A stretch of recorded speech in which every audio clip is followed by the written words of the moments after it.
Parade जिसकी अगवानी कर रहे हैं एएसआई रसविंदर सिंह, ठीक इसके पास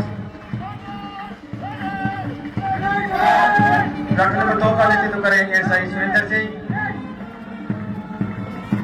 सपूर्ति से ट्रक नंबर 3 का नेतृत्व कर रहे हैं एएसआई आजाद सिंह। जोश के साथ आगे बढ़ते हुए ट्रक नंबर 4 जिसकी कमान संभाले एएसआई राजवीर सिंह। और इसके बीच इस अवसर पर माननीय मुख्य अतिथि महोदय Shri OP Singh IPS police महानिदेशक हरियाणा सेंट्रल कृपया अपने गरिमामय संबोधन से विस्तार करें। माननीय मुख्य अतिथि महोदय।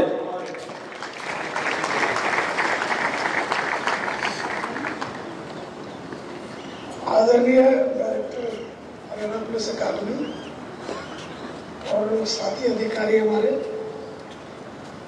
इतना शानदार परेड और इतना सुंदर, इतना भव्य, इतने रंग और इतनी अच्छी व्यवस्था, इसके लिए आप बधाई के बात है।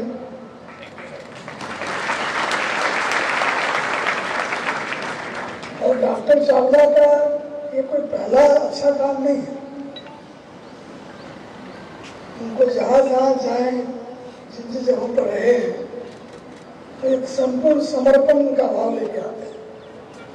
112 की बिल्डिंग में हमेशा इनको बोलता हूँ कि आपके अथक प्रयास से लगे रहने से होता है। और जो पंचकुला में इतनी बड़ी लक्ष्य पेड़ हुई थी, जो हम देखते हैं विदेशों में इसे क्रेमलिन का जो सुंदर लगता है, तो इनका जो डिटेल में जाते हैं हर चीज को और जुट के करते हैं। और कभी ऐसा नहीं कि कोई काम किसी को छोड़ के निकल गई, खुद बैठ के करते हैं। तो हम सबके लिए हमेशा प्रेरणादायी रहा है। और खास करके जो उनके बाद के अधिकारी उनसे बात सीख सकते हैं। डॉक्टर चावला ने काफी बातें हमारे बारे में कही, एंकर ने भी बहुत अच्छा बात कहा। हमें हमेशा लगता रहता कि जीवन में ऐसे ही देखते देखते निकल जाता है। और जब हम अपने जन्म स्थान से दिल्ली की तरफ आते तो सोचते थे कब वापस आएंगे, और ये उल्टा हो गया। लगता है कि यहाँ से वहाँ थे कब वापस आएंगे। हमारे सेंटर ऑफ ग्रेविटी चेंज हो गई। जो पुल था हमारे वर्क प्लेस का, वो वर्क प्लेस की तरफ से एक बड़ा हमारे बच्चे ही बड़े हुए और पुलिस के बीच बड़े हुए। आप कहते हैं पुलिस में आप ज्वाइन कर सकते हैं, पुलिस से बाहर आप नहीं जा सकते। वो एक सेरेमोनियल ओकेजन है, इसमें विदाई परेड नहीं मानता। आप पुलिस में आ सकते हैं, जा नहीं सकते। और हर स्टेज पर आपकी भूमिका होती है। अगर आप मिलिट्री को देखें कि जो जॉब से वो बाहर आते हैं, स्ट्रेटेजी पर काम करते हैं और कोई मिलिट्री एक्शन हुआ उसको एक्सप्लेन करते हैं दुनिया को। हमें लगता है कि जो लोग एक पर्टिकुलर ईयर की सेवा कर चुके हैं, उसके बाद उनका दायित्व तो खत्म नहीं होता है पुलिस के लिए। तो जो भी हमसे पहले या हमारे बाद ये क्रम चलता रहेगा। ये मैदान हमेशा अपने लीडर्स को भेजता रहेगा आगे चल के, और ये बोल के हमारा ध्यान रखना। जो भी आप शुरू करेंगे, आईपीएस से आते हैं या जवान से आते हैं, ये एक तरफ से शुरू करेंगे और एक पर्टिकुलर साल पूरा करने के बाद 58 साल क्योंकि दुनिया में और बहुत चीज़ें देखनी और बहुत काम करना है। अगर 3 मोटे मोटे भाग में बांटे अपनी जिंदगी को, तो 25 साल हमें एजुकेशन में लगे रहना पड़ता है, कोई स्किल डेवलप करना पड़ता है। फिर अगले अगर आप स्टेट सर्विसेज में हैं, 58 साल तक आपको काम करना पड़ता है। उस दौरान आपके बच्चे, परिवार, दुनियादारी सारे दायित्व का निर्वाह करते हैं। और जिस समाज ने आपको 25 साल तक ट्रेन किया, बड़ा किया, उसको आप वापस देते हैं, अपने स्किल सेट के थ्रू, अपने समय के थ्रू वापस देते हैं। तो जॉब में ये 2 काम आप करते हैं। अगर आप आईपीएस में हैं तो 60 साल में वो वक्त खत्म होता है। आपको पहले दिन से पता होता है कि ये हमारा स्टॉप है और आपको हमें उतर जाना है। ये कोई रिटायरमेंट वर्क बड़ा थका हुआ सा है, लगता है कि खत्म ही हो रही है। टायर वर्क जो है, रिटायरमेंट जो टायर सब है, वो ज्यादा सबके सामने आता है। I refuse to be called a retired officer, I refuse to say I am retired. हमने सरकार को एग्जिट किया, एक रेल से मैं उतरा, बाकी उस प्लेटफॉर्म को दुनिया में करेंगे। आपको अच्छा काम करने के लिए कोई शक्ति, कोई पद की जरूरत नहीं है, खराब करने के लिए कोई पद और कोई शक्ति काफी नहीं है। एक नागरिक के तौर पर पुलिस के हर तरह के काम को देखने वाले रिसोर्स पर्सन के तौर पर तो कभी रिटायर नहीं होता। हमारा आपके प्रति दायित्व कभी खत्म नहीं होता। आपकी पैरवी करते रहना और आपको कहीं ना कहीं दूसरे में आप चुप तो हो और मैं क्या कर सकता हूँ आपके लिए, ये हमारा दायित्व है। तो जो सर्विस से पर्टिकुलर ईयर के बाद जाते हैं तो मैं अपने दायित्व को बहुत अच्छी तरह से समझता हूँ। अपने आचरण में कभी वो चीज़ लेकर ना आए जिससे पुलिस की गरिमा को ठेस पहुंचे, चाहे वर्दी में रहे न रहे। जब भी पुलिस की बात होती है, जो लोग सुन रहे हैं उसको समझ में नहीं आ रहा है तो उसको बताना हमारा काम कि आप उसको इस तरह से देखें। तो अभी पुलिस के बारे में जो दिक्कत ये है कि हर कोई सोचता है कि एक्सपर्ट है, पुलिस का काम पुलिस से ज़्यादा अच्छे से कर सकता है। लोगों को भ्रम है, लोगों को ये नहीं पता है कि कितना कॉम्प्लिकेटेड काम है। हम हमेशा कहते हैं कि पुलिस वे ऑफ थिंकिंग जो है वो किसी मैनेजमेंट स्कूल में नहीं पढ़ाई जा सकती। इस काम में जितना खतरा है और जितने ओवरवर्कनेस है उसको मोनेटाइज करने लग जाए, एक सिपाही की तनख्वाह 15-20 लाख को देने की पड़ेगी तो 2-3 करोड़ का उसको इंश्योरेंस कराना पड़ेगा, ज़्यादा ही कराना पड़ेगा। तो पुलिस का काम करने का तरीका, पुलिस की जो भूमिका, पुलिस की जो जिम्मेदारी है, बाहर के लोगों को समझ में नहीं आएगी। उनको पुलिस का व्यवसाय इतनी होती है, कितना भी खत्म होता है कम, पब्लिक सेफ्टी ऑक्सीजन देता है, थोड़ा भी ऑक्सीजन का लेवल नीचे गया तो घुटने लगता है। आपके थोड़ी भी उनको लगता है कि मास हावी हो रहे हैं, ठग हावी हो रहे हैं, तो आपको ब्लेम करते हैं। पुलिस क्या करती है? आपको दोषारोपण तो नहीं कर रहे, वो अपना हालात आपको बता रहे, अपनी चिंता आपको समझा रहे। हमें लोगों से अच्छे से बस आना चाहिए, समझना चाहिए कि जो सर्विस हम दे रहे हैं सिर्फ हम ही दे सकते हैं। हमको कपड़े का ब्रांड नहीं है किसी दुकान से लोग खरीदेंगे। पुलिस का जो काम है इंटरनल सिक्योरिटी में वो पुलिस ही कर सकती है। ये जो मतलब प्रस्त लोग हैं और जो काइंड ऑफ वल्नरेबल हैं, कमजोर लोग हैं, उनके पीछे आप शहर और जंगल का फर्क आप नहीं करते। जो फेयर स्टेट की बात हम करते हैं कि वहाँ बिल्कुल जाने लायक जगह नहीं है, तो वहाँ एक ही चीज़ है, पुलिस वहाँ पर फेल हो गई है। किसी भी देश का नाम है, किसी भी क्षेत्र का नाम है, तो आपका जो योगदान है सभ्यता को आगे ले जाने में, उसका कोई मुकाबला नहीं है, कोई जोर नहीं है। लोग एक रात भूखे सो सकते हैं, मान पसंद नहीं करते, यूटिलाइजेशन पसंद नहीं करते, आप उनकी तरफ से लड़ते हो, उनको अपनी लड़ाई नहीं लड़ी जाती, सालों साल सहते रहते हो, आप दूसरों की लड़ाई रोज लड़ते हो। इतना बड़ा योगदान सभ्यता के निर्माण में और सभ्यता के संचालन में किसी और एजेंसी का हो नहीं सकता। मिलिट्री के योगदान की मैं बहुत सराहना करता हूँ, वो सीमाओं पर है, हमें दूसरों से बचाया है और बचाते रहते हैं। लेकिन हमारी लड़ाई 24 घंटे चलती है, सालों भर चलती है, दिन रात चलती है, कभी खत्म नहीं होती, कभी बना नहीं होती। ये घटना हुई, आके बैठे भी नहीं, दूसरे की खबर आ गई, कभी नहीं कहते कल आएगी, उसी से जाते।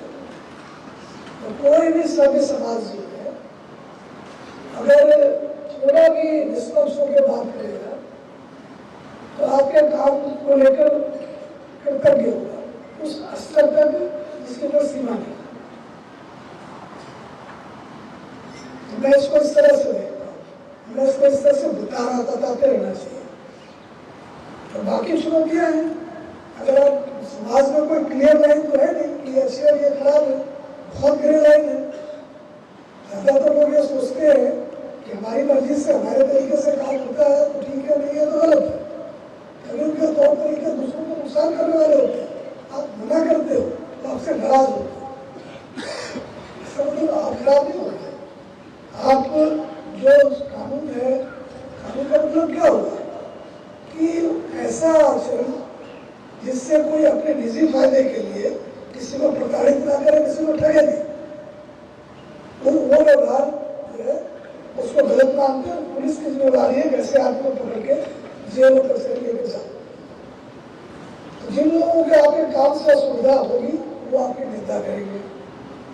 बाकी लोगों को पता भी नहीं होगा आप क्या कर रहे हैं, या तो चुप रहेंगे या बड़ा बहुत अपने मन को बड़ा करके कहेंगे आज ये बहुत अच्छा काम कर रहे हैं। इससे अपना मन छोटा किया। हमें कोई अच्छा कहे ना कहे, मुझे खराब कहता रहे, परवाह नहीं करता। क्या ठीक है, ठीक का क्या तो कानून क्या कहता है? कानून संविधान से आता है। आप जो भी करें कानून के दायरे में करें। कानून आपकी सीमा नहीं है, कानून आपका बचाव है।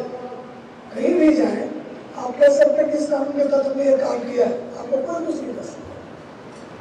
ये ना सोचे कानून हमें रोक क्या, कानून हमें सुरक्षित रखता है और हमेशा उसके आड़ में काम करना चाहिए। तो ये हमारी सोच समझ है पुलिस के बारे में। हमेशा मैं इसका हिस्सा हूँ, हमेशा आप हमारा ये नहीं कि आप हमारे लिए क्या कर सकते हैं, ये सोचना हमारा काम नहीं है। मैं आपके लिए क्या कर सकता हूँ, ये हमारा काम। हमेशा ये सोचता हूँ मैं आपके लिए क्या कर सकता हूँ। और जैसा कि हमने कहा कि 25 साल आप एजुकेशन सिस्टम में रहते हैं, स्किल बिल्डिंग करते हैं। अगले 35 साल जो भी आपको मिलता है आप योगदान देते हैं, एक अपना परिवार पालते हैं, माता पिता की सेवा करते हैं, बच्चों को पाल के बड़ा करते हैं, देश को नागरिक देते हैं, व्यवस्था बनी रहती है, समाज चलता रहता है। अगला जो आपका समय है, हमारे बाबू लोग हमारे पीछे पीछे आते ही रहेंगे, तो उनको मैं यही कहूँगा कि इसको अगर भावनात्मक नजरिए से नहीं देखें। अब कहीं नहीं जाना, यही तो है, मिलजुल तो रहे। ये ना सोचो कि अगर मैं कोई दफ्तर नहीं जाना है, आज कोई टास्किंग नहीं है, उसको जवाब नहीं देना, हमारे पल्ले कुछ नहीं रहा। ये क्या बात हो गई? तो जो अगले हमारे 15-20 साल जो भी होना है, उसमें हमेशा देखें जिस संस्था ने हमें पोषित किया है, शिक्षा संस्थान है, पुलिस है, इसने हमें पोषित किया, प्लेटफॉर्म दिया, कुछ करने का मौका दिया। हम इनके लिए क्या कर सकते हैं? ये तो कितना बड़ा काम नहीं है। आप कैसे कर सकते हो रिटायर हो गए, आप घर से हो सकते हो, रिटायर नहीं हो सकते। हमेशा जो एक एजुकेशन सिस्टम है, हमेशा जो पुलिस की व्यवस्था है, मैंने इसी के नजरिए से दुनिया देखी है। मुझे किसी और का पता ही नहीं है। मैंने आप बोला स्कूल पहुंच गए, जब मैं 3 साल का था तुम्हारी मदर स्कूल लेके गई, मेरे बहुत सवाल पूछता इसको रखो। तो जो स्कूल की मास्टर थी वो हमारे गाँव की थी, उसने मेरे 5 साल का तो है ही नहीं, मेरा 5 साल निकल। तो मेरा +2 से शुरू हुआ। तो फिर स्कूल में पहले ही तीसरे क्लास में हल्ला मचा हुआ था, इसकी हैंडराइटिंग अच्छी है, अंग्रेजी अच्छी है, हिंदी अच्छी है, गणित अच्छा है, ये IAS सबसे बड़े। तभी से हमारे स्कूल में बड़ी इज्जत थी, एडवोकेट में इज्जत थी, यही IPS और IAS बने रहे। चलते चलते वो हो भी गया। मेरी परीक्षा की नौबत आई, लोगों ने कहा ये दुनिया की बड़ी कठिन परीक्षा है, सोसाइटी के क्लीन इसमें आते हैं, सरस्वती का जिसका साक्षात कृपा होती है वही अवसर। तो मैंने सिलेबस देखा, उसका पेपर देखा, अभी इसमें बहुत सा रॉकेट साइंस है, जानी हुई चीज जान के उसने को बता देना कर देंगे। अब सर कितने % में सिलेक्शन हो जाता है? बोला जी 48% में इंटरव्यू, 50% नौकरी। हमने कहा जी अगर किसी परीक्षा में मुझे 55% से कम नंबर आए तो मैं पढ़ाई करके कुछ और करूँगा। मेरे 55% थे, मेरा एटीट्यूड रैंक था, मैं IPS में आया। मुझे लगा ही नहीं बड़ा मुश्किल एग्जाम। जब इस नौकरी में आए तो हमें कभी लगा ही नहीं कि हम किसी से काम मांगते फिर कोई पोस्टिंग में थोड़ा उसके तक को गुड पोस्टिंग या बैड पोस्टिंग होती है, ऐसी कोई चीज नहीं होती है। अपने आप को तय करना है, आप इस स्टोरी को डाल लो और बोलिए। सरकार ने सारे पद बनाए हैं, सारे पद से उनको काम चाहिए, नहीं लगा देने का आपको रसूल कर दीजिए। हमने हमेशा एक मजदूर की मानसिकता रखी कि जहाँ कहीं गए जो ही काम है उस पर चालू है। कभी नहीं सोचा कि अगर ये काम मिलेगा तो वैसे करेंगे, इतना समय मिलेगा तो वैसे करेंगे, कभी नहीं सोचा। मजदूर है तो मजदूरी लेते हैं, और जो कोई काम मिला है उसको करना हमें पूरा सेटिस्फेक्शन है। मैं सुपरवाइजरी ऑफिस जो हमारे काम को देखते हैं उनसे पूछना कि जी ये काम आप उनको करने के लिए कह रहे हो, इसका मेजरेबल इंडिकेटर क्या है, मुझे बता दो, हम उसके लिए काम करेंगे। लोगों का मूड खराब है, घर से लेके आए हमारे पीछे लोग तो काम नहीं करते, क्यों नहीं? आपको क्या क्या फैसिलिटी चाहिए हमें बता दो, हम उसके पीछे लगे रहेंगे। बाकी कभी मेरे पर गुस्सा निकलना बता देना तैयार हो गया। अब ये किसी बहाने ये मत करना कि काम नहीं हो रहा तुमसे, इससे ब्रांड आउट होता है। इस तरह से हमें जो ही काम मिला, जो ही मिला, अरे बड़ी रोचक सी बात है हरसिंदर कि अगर सुप्रीम कोर्ट में कंटेम्प्ट हो गया तो कि मेरे बदमाश मुझसे मेरा सिपाही मार रखा था, तो उसको लगा कि ये तो मिटा देगा, तो सुप्रीम कोर्ट चला गया कि हमें सिपाही को लेके काफी एग्रेसिव रहते हैं तो हमारा नुकसान है।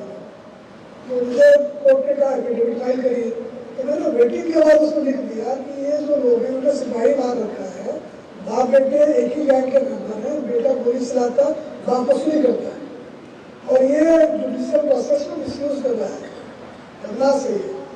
तो उसमें कभी किया जैसे ऑनरेबल जजेस ने कि इसके पक्ष में क्या सबूत है, हमने लगाए 50 मुकदमे, तो पता नहीं क्या हुआ क्या नहीं हुआ। फैसला ये आया कि बयानी हुई है, अब बदमाश को बदमाश कैसे कर दिया, ठीक है, कानूनी प्रक्रिया चली। तो जो अच्छे खराब को ठीक बात नहीं बता रहा हूँ। मेरा जो डिफेंस लॉयर था, मैंने सुप्रीम कोर्ट का वो बार एसोसिएशन का प्रेसिडेंट था, हमने उसको हायर किया। और आप देखो कि 2002 की बात है, एक केसी पर खड़े होने के वो 7,000 रुपये था उस समय, या 5-10 लाख में प्लॉट में लड़ेंगे। तो उन्होंने कहा कि जी आपकी पोस्टिंग कहाँ कहाँ रही है दिखाओ, दिखाया कि इस जिले का इसमें वो नहीं चाहिए, बाकी SP computer, SP commando, SP security, इस तरह की पोस्टिंग उसमें ज़्यादा खराब पोस्टिंग है। तो हमारे पास उसने आर्गूमेंट किया कोर्ट में, तो ये कहा कि देखो जी कितना ब्राइट ऑफिसर है, एसपी कंप्यूटर, उसको कंप्यूटर शुरू से हुआ था कि सरकार ने पुलिस में कंप्यूटर जो लगा रखा है। फिर उन्होंने कहा कमांडो गया एसपी लगा, और सीएम सिक्योरिटी उन्होंने देखा इतना ब्राइट है, कुछ लिख दिया होगा अंग्रेजी में, कोर्ट को अच्छा नहीं लगा होगा तो नहीं लौटी जाए। तो वहाँ पर जो हमारे जिसको बोलते हैं कि ये पोस्टिंग ठीक नहीं है, वो पोस्टिंग करस में इस्तेमाल है। तो जो भी काम आपको मिलता है आप ही के लिए बना, आपको लगाया जाएगा, खुश हो जाएंगे, खुश होने चलिए। इस विकल्प को तोड़िए, अपने को परेशान करने के अलावा और कुछ आप हासिल नहीं करेंगे कि नहीं यहाँ लग जाओ, वहाँ लग जाओ, यहाँ नहीं लगा, वहाँ नहीं लगा, इससे बाहर नहीं। बहुत बहस के बाद पोस्टें क्रिएट होती है, यही काम क्रिएट करिए। डायरेक्टर पोस्ट था 4 साल का, मेरे के पहले वाले नहीं वो क्या करते थे, घंटे घंटे आगे चले जाते थे, लेकिन नहीं कुछ करेंगे। तो हमने वहाँ पर बच्चों को खेलों के मैदान में ले गया। हमारे जो स्कॉलरशिप प्रोग्राम है, अगले वाला बच्चे हर साल पार्टिसिपेट करते हैं, बच्चे खेलों के मैदान में होंगे, गैंग में नहीं जाएंगे, ड्रग्स में नहीं जाएंगे। हमें हमेशा जोर देकर रहना चाहिए कि बच्चे या तो स्कूल में हो या प्ले ग्राउंड में हो या किसी अडल्ट के सुपरविजन में हो। प्ले ग्राउंड में कोच होना चाहिए, स्कूल में टीचर होना चाहिए, घर में पेरेंट्स होना चाहिए, नहीं तो अकेले ही पता नहीं क्या करते अपने साथ, तो उसको लड़का दे।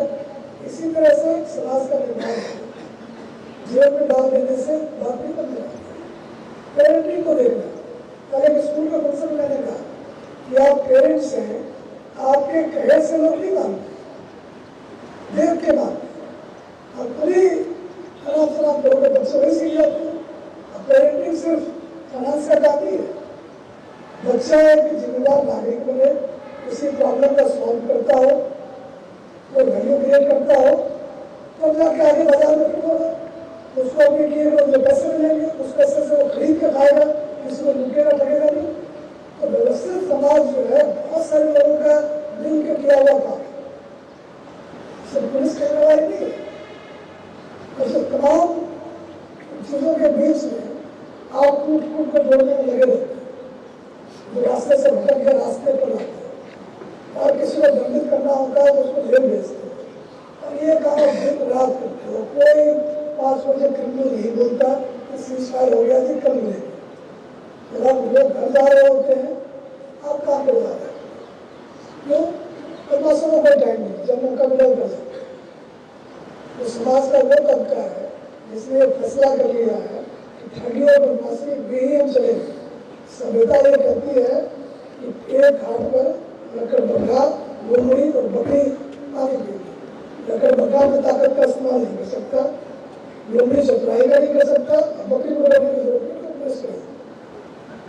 बकरी को जला भी होगा, वरना तो कॉल करेगी, अभी दूर के आदमी जाएंगे, उनको उठा के जेल में डालें। लकड़बग्घे को रोकने आप कितना बड़ा काम कर रहे हैं। आप बुद्धिहीनों की बुद्धि है, कमजोर लोगों की ताकत है, आप अपना रोका नहीं हो सकते। एक रोल प्ले करिए। हम अपने को बहुत ज्यादा इंपॉर्टेंस देते हैं, अपनी भावनाओं को बहुत आगे नहीं कर जाते। आप एक रोल प्ले कर रहे हैं, प्रोटेक्टर कर डिफेंडर रोल को प्ले करें। हम कभी भी अपने मन की बात धक्का नहीं करेगा। दफ्तर की क्या रिक्वायरमेंट है वो करें। लेकिन बात मैं इसलिए कर रहा हूँ कि किसी IPS अफसर का जो बहुत ग्लोरियस करियर अप्लाई करेंगे तो मेरा ही प्रोफाइल नहीं, बिना कहीं लाइन लगाए, बिना किसी आस्था, बिना किसी के सरकार को बुला बुला के मुझे जिले में लगाया, रेंज में हाजिर लगाया, पुलिस कमिश्नर लगाया, पहला प्रिंसिपल सेक्रेटरी गवर्नमेंट में रहे, डायरेक्टर स्पोर्ट्स रहे, कब क्या मिल सकता। और मुझे बेस्ट इंजीनियरिंग का स्टूडेंट नहीं, लेकिन ये CCTMS प्रोफेसर स्टार्टअप ये भी मेरे ही गलत है। हमने सारे इंजीनियर इसको पकड़ के डाला, पुछला, ललकार पुछकार धमका के कह दिया। तो अगर किसी को थोड़ा भी शंका हो कि पुलिस की नौकरी में दिक्कत है तो पीछे जो, अगर आप मजदूर की मानसिकता लेकर चलो और जो भी काम मिला उसको अच्छे से करने का हौसला रखोगे, आप क्यों पुलिस के बुरा किसी को नहीं करते, किसी के खिलाफ नहीं जाते, किसी की निंदा नहीं करते, किसी की निंदा नहीं सुनते। काम दूसरा कई चीजों के लिए अपना काम करिए, घर जाइए, आपके बच्चे हैं, उनको आपकी जरूरत है, जरूरत नहीं पड़ेगी। अगर ये नीति का अनुसरण करेंगे तो उसको मैं तो लिविंग एग्जाम्पल रुकूंगी कि कहाँ से कहाँ किसी भी IPS अफसर का सपना होता है कि लेफ्टिनेंट जनरल ऑफ पुलिस हम जाए, इसमें बड़ा नहीं हो जाता। और भी हमारे साथी हैं उतनी सक्षम है, कोई याद है तो उसको मैं आ गया, इसमें किसी और बाकी साथी से बड़ा नहीं हो गया, वो भी उतने सक्षम, उतने ही हो गए।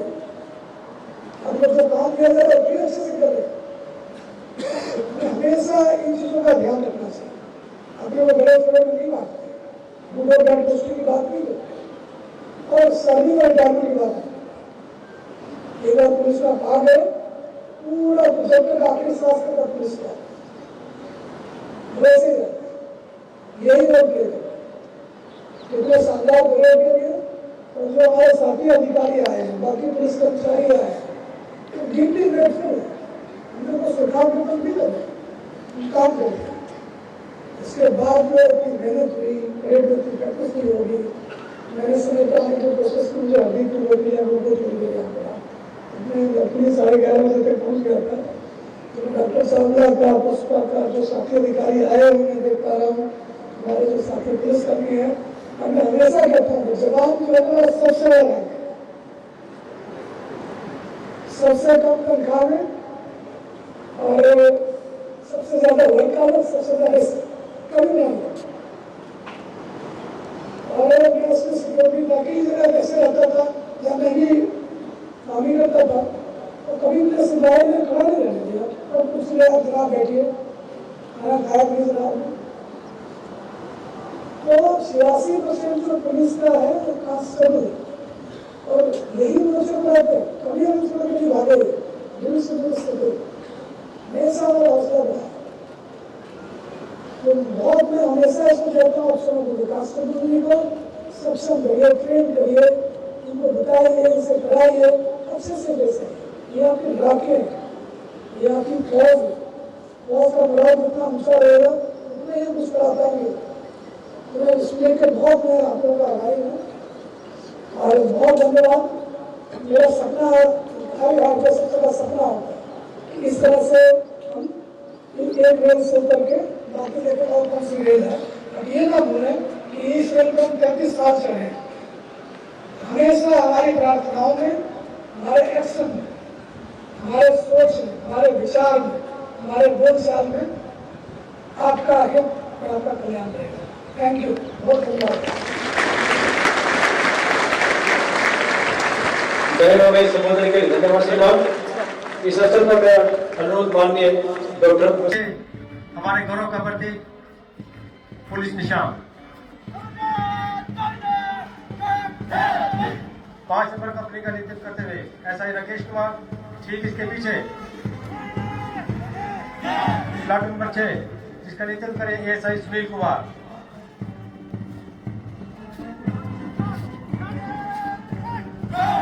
ऊर्जा के साथ आगे बढ़ती प्लाटून नंबर 7 जिसकी अगवानी कर रहे हैं एएसआई वीरेंद्र सिंह। रथ में सदे हुए कदमों से सलामी मंच की ओर बढ़ती हुई प्लाटून नंबर 8 जिसकी लीड कर रहे हैं एसआई जगदीश कुमार।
आज की सेवानिवृत्ति सम्मान परेड समारोह के अवसर पर मैं माननीय मुख्य अतिथि महोदय Shri OP Singh IPS DGP Haryana का हार्दिक स्वागत व अभिनंदन करता हूं।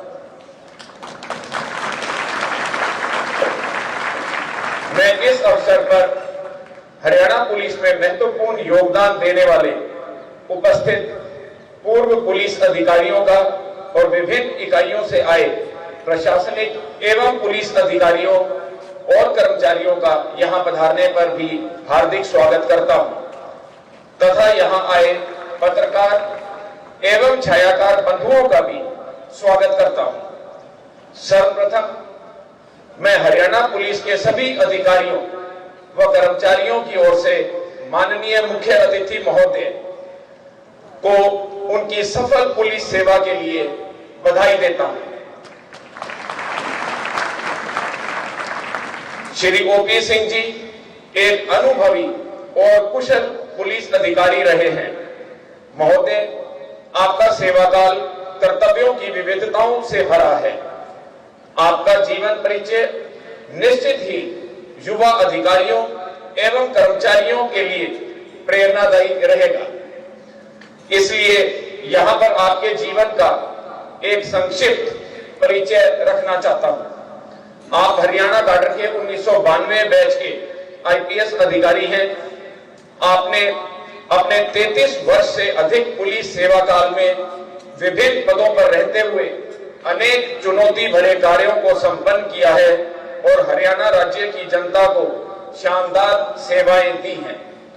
पुलिस अधीक्षक के रूप में आपने कैथल, पानीपत, जींद, हिसार व जीआरपी जैसे पदों पर कानून और व्यवस्था से जुड़े असंख्य मामलों को कुशलतापूर्वक निष्पादन किया है।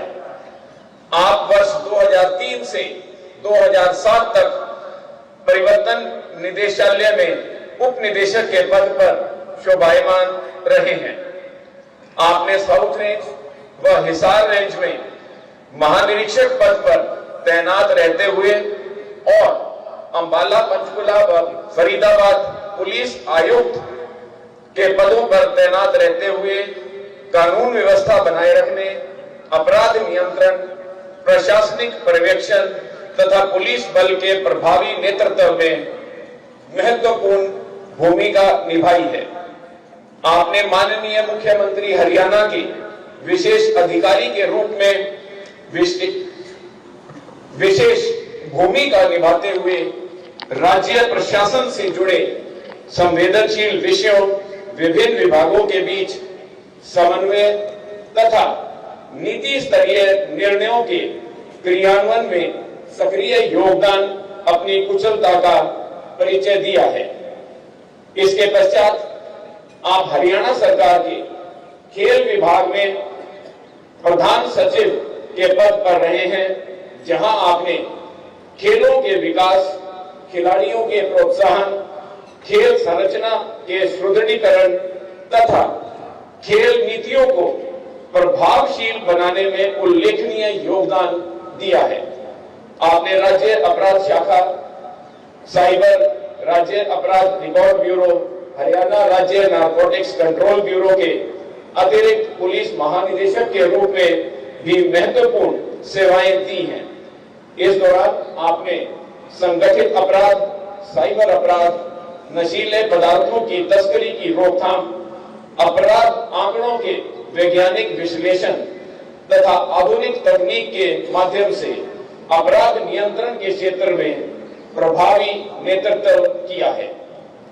इसके पश्चात आप फोरेंसिक साइंस प्रयोगशाला के निदेशक के रूप में भी कार्य किया है, जहां आपने वैज्ञानिक साक्ष्यों के सुदृढ़ीकरण, आधुनिक फोरेंसिक तकनीकों के उपयोग, अनुसंधान प्रक्रियाओं की गुणवत्ता में सुधार तथा न्यायिक प्रणाली को तकनीकी रूप से सशक्त बनाने में महत्वपूर्ण योगदान दिया है। इस पश्चात आपने हरियाणा पुलिस हाउसिंग कॉर्पोरेशन के प्रबंधक निदेशक के रूप में भी कार्यभार संभाला है। महोदय, आपके सेवा काल के दौरान आप द्वारा जन सेवा में दिए गए उत्कृष्ट योगदान को देखते हुए वर्ष 2008 में सराहनीय सेवाओं के लिए तथा वर्ष 2017 में विशिष्ट सेवाओं के लिए राष्ट्रपति पुलिस पदक से अलंकृत किया गया है। वर्तमान में आप पुलिस महानिदेशक हरियाणा के गरिमामयी पद से सेवानिवृत्त हो रहे हैं। यदि ये कहा जाए कि आप बहुमुखी प्रतिभा के धनी हैं, तो इसमें कोई अतिशयोक्ति न होगी। महोदय, आपके पेशेवर कौशल और कर्तव्य निष्ठा हम सब के लिए अनुकरणीय है। एक सफल, विविधता और चुनौतियों से भरे पुलिस सेवा काल के बाद आप सेवानिवृत्त हो रहे हैं। हमें खुशी है कि आप एक शानदार और सफल सेवा काल के बाद पुलिस के पेशेवर जीवन से आप जीवन की दूसरी पारी में प्रवेश कर रहे हैं। अंत में मैं एक बार फिर से सेवानिवृत्ति सम्मान परेड के अवसर पर श्री ओपी सिंह जी का स्वागत करता हूं तथा इनके व इनके परिवार के सुखद एवं उज्जवल भविष्य की कामना करता हूं। मैं दर्शक दीर्घा में उपस्थित अतिथिगणों का भी आभार व्यक्त करता हूं। जय हिंद। धन्यवाद श्रीमान।